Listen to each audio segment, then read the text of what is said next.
ఇక్కడ గౌరెల్లి ప్రాజెక్టు కట్టినాం 90% పూర్తయింది. గౌరెల్లి ఇరిగేషన్ ప్రాజెక్టు ప్రజలకు సంజాయించి భూములు తీసుకొని ఆనాడు తిరిగి 90% పూర్తి చేసినాం. ఏడాది అర్థమైతే తట్టడి మన్ను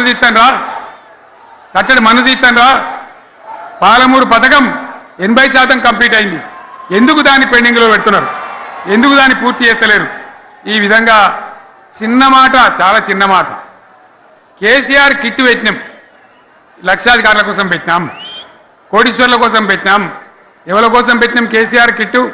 పేద ప్రజల కోసం, గ్రామీణ ప్రాంతాల్లో ఉండేటువంటి పేద ప్రజల కోసం పెట్టినాం. ఆడపిల్లగానే 13,000 ఇచ్చినాం, మగపిల్లగానికైతే 12,000 రూపాయలు ఇచ్చినాం. ఆ వాహనాలు పెట్టి, అమ్మఒడి వాహనాలు పెట్టి వాళ్ళని తీసుకెళ్ళి ప్రసవాలు చేయించి వాళ్ళకి మందులు ఇచ్చి ఫ్రీగా ఉచితంగా చేసి బ్రహ్మాండంగా ప్రసవం చేయించి మళ్ళీ ఇంటికాడ తెచ్చి దించినాం. గది బంద్ చేస్తారా ఎవరన్నా? ఎందుకు బంద్ చేయాలి? ముఖ్యమంత్రులుగా పనిచేసే వాళ్ళకు గాంభీర్యం ఉండాలి, ధైర్యం ఉండాలి. రాజశేఖర్ రెడ్డి అనే ముఖ్యమంత్రి ఉండే, నేను చెప్తా ఉన్నా మీ ముందు ఇయ్యాలి. ఆయన ఆరోగ్యశ్రీ అని ఒక పథకం తెచ్చిండు. నేను ముఖ్యమంత్రి అయిన తర్వాత అడిగిన, హెల్త్ డిపార్ట్మెంట్ని పిలిచి అడిగిన, ఇది ఏం పథకమయ్యా బాగుందా అంటే, సార్ మంచిగుంది, ప్రజలకు లాభం అవుతుందని చెప్పింది. నేను చెప్పిన ఆ పథకాన్ని అట్లే పెట్టండి, ఆ పథకాన్ని మార్చకండి, ఆ పథకం అట్లే ఉండాలని చెప్పిన. అక్కడ చెప్పడం కాదు, నేను అసెంబ్లీలో చెప్పిన, ఇది మా స్కీమ్ కాదు, కాంగ్రెస్ గవర్నమెంట్ ప్రారంభించింది, దాని పేరు కూడా మేము మారుస్తలేం, కానీ కొనసాగించాలని చెప్పినాం, కొనసాగించినాం. అది మీ అందరికి తెలుసు. ఇలా వీళ్ళు కేసీఆర్ ఆనవాళ్ళు లేకుండా చేస్తాం, కేసీఆర్ ముచ్చట లేకుండా చేస్తారా? ఇవాళ మనం కూడా సభ పెట్టుకుంటే ఎన్ని అడ్డంకులు దానికి. ప్రైవేట్ స్కూళ్ళు బస్సులు ఇస్తే వాళ్ళకు నోటీసులు ఇవ్వడం, అడుగడుగున ఆర్టీఏ అధికారులను పెట్టి పోలీసులను పెట్టి ట్రాఫిక్లు జామ్ చేయడం. ఇప్పుడు కూడా సభకు రావాల్సిన వాళ్ళు 1,50,000 మంది బయటనే ఆగిపోయింది. ఇటు హనుమకొండ దిక్కు, అటు హుజరాబాద్ దిక్కు, ఇటు సిద్దిపేట దిక్కు 3 రోడ్ల మీద కూడా జాములున్నాయి. నేను అడిగిన నాయకులు ఏంది అంటే, ఇబ్బంది అవుతుంది సార్, రానిత్తలేరు, మధ్యలో ఇబ్బందులు కలిగిస్తున్నారు, కొన్ని లారీలు తెచ్చి అడ్డం పెట్టాను పనికిమాలని అని చెప్పి జామ్ అయిపోయి అక్కడనే ఆగిపోయింది. నేను అన్న ఇంకో అర్ధగంట ఆగి మాట్లాడదామంటే మా వాళ్ళంతా ఉండి, లేదు మనోళ్ళు దూరం పోవాలి, ఇక రానోళ్ళు ఎట్లా అందరూ మనం మాట్లాడి సభ ముగించాలని చెప్తే నేను వేదిక మీదకి వచ్చిన. ఇన్ని అడ్డంకులు, ఇంత కడుపు ఆపుతారా? బీఆర్ఎస్ సభలను ఆపుతారా? ఈ ప్రపంచనాన్ని ఎవడాపుతాడు? ఆగబడితే ఆగుతుందా? నేను ఒక్క మాట పోలీసు మిత్రులకు మనవి చేస్తా ఉన్నా. ప్రజాస్వామ్యంలో ప్రజలకు అడిగే హక్కు ఉంటుంది, తప్పకుండా అడుగుతారు ప్రజలు.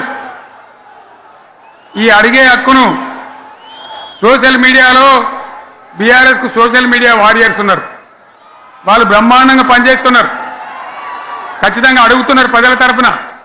ఇంత అన్యాయం జరుగుతుంటే చూడలేక సోషల్ మీడియాలో పనిచేసే తెలంగాణ బిడ్డలు ఇది ఏమన్యాయమే ఎట్లా అని చెప్పి ప్రభుత్వాన్ని ప్రశ్నిస్తూ ఉన్నారు, ప్రజలకు మద్దతుగా నిలబడతా ఉన్నారు. వాళ్ళ మీద కేసులు, వాళ్ళని పట్టుకపోవడు. పోలీస్ సోదరులను నేను అడుగుతా ఉన్నా, మీరెందుకు దునుకులాడుతుండే? మీకేమక్కడ వచ్చింది? మీకొక్కటి చెప్తున్నా నేను, గ్యారంటీగా పోలీసు మిత్రులారా, ఇవాళ పోయి రాత్రి మీ డైరీలలో రాసుకోండి, మీ డైరీలలో రాసి పెట్టుకోండి. 100కు 100% ఇలా తెలంగాణ చెలరేగిన పరిస్థితికి మళ్ళా వచ్చేది బీఆర్ఎస్ గవర్నమెంటే. అది ఎవరు కూడా ఆపలేడు, అది ఎవరి తరం కాదు, ఎవరి వశం కాదు. మీకు తెలియదా? మీరు పోలీసు ఉద్యోగాలు చేస్తున్నారు, మీరు చదువుకోలేదా? మీకు కూడా విజ్ఞానం ఉంది కదా? వీళ్ళు దొంగ వాగ్దానాలు చేయలేదా? ప్రజలను మోసం చేయలేదా? ప్రజాస్వామ్యంలో ప్రజలకు అడిగే హక్కు లేదా? మీరెందుకు కేసులు పెడుతున్నారు? నాకు అర్థం కాదు. మీరెందుకు దునుకులాడుతున్నారు? మీరెందుకు బలైతారు? రేపు మీకు రాజకీయాలు ఎందుకు? మీ డ్యూటీ మీరు చేయండి. మేము బీఆర్ఎస్ ఎప్పుడు శాసనాన్ని ఉల్లంఘించాం, చట్టాలను ఉల్లంఘించం. అయినా నేను ఒక్క మాట మళ్ళీ చెప్తా ఉన్నా, మీకు ఆల్రెడీ చెప్తా ఉన్నారు పార్టీ నుంచి, ఎక్కడ ఎవరిని మీ మీద అన్యాయం కేసులు పెట్టినా మన టీఆర్ఎస్ లీగల్ సెల్ వీరులు ఉన్నారు, మీకు భయపడే అవసరం లేదు. న్యాయస్థానాలని అక్కడ పోరాటం చేద్దాం. మీకు అండగా కేసీఆర్ ఉంటాడు, బీఆర్ఎస్ ఉంటుంది, అందరం ఉంటాం. ఇక ఈడికెళ్ళి నేను కూడా ఊకోను, నేను బయలుదేరుతా. యాన్ దాకైనా మంచిదే.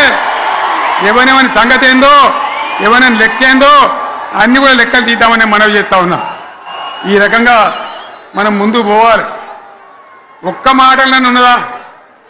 ఇవాళ ఈ ప్రభుత్వం, ఈ కాంగ్రెస్ నయవంచక ప్రభుత్వం సంక్షేమంలో ఫెయిల్, మంచినీళ్ళలో ఫెయిల్, పొలాలకు నీళ్ళు ఇవ్వడంలో సాగునీళ్ళలో ఫెయిల్, కరెంటు సరఫరాలో ఫెయిల్, రైతు బంధులో ఫెయిల్, విత్తనాలు ఎరువులు సరఫరాలో ఫెయిలేనా?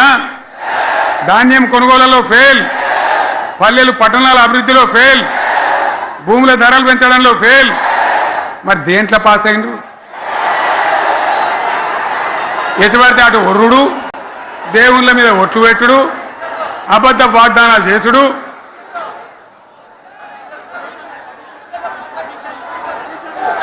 అగో కమిషన్ అట 20-30% కమిషన్లు తీసుకున్నాడు, సంచులు నింపుడు, సంచులు మోసుడు.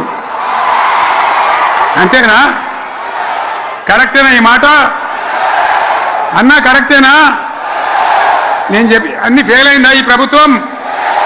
నిజమైతే ఒకసారి చేతులు లేవట్రా, దయచేసి స్టేజ్ మీద లేవట్రా.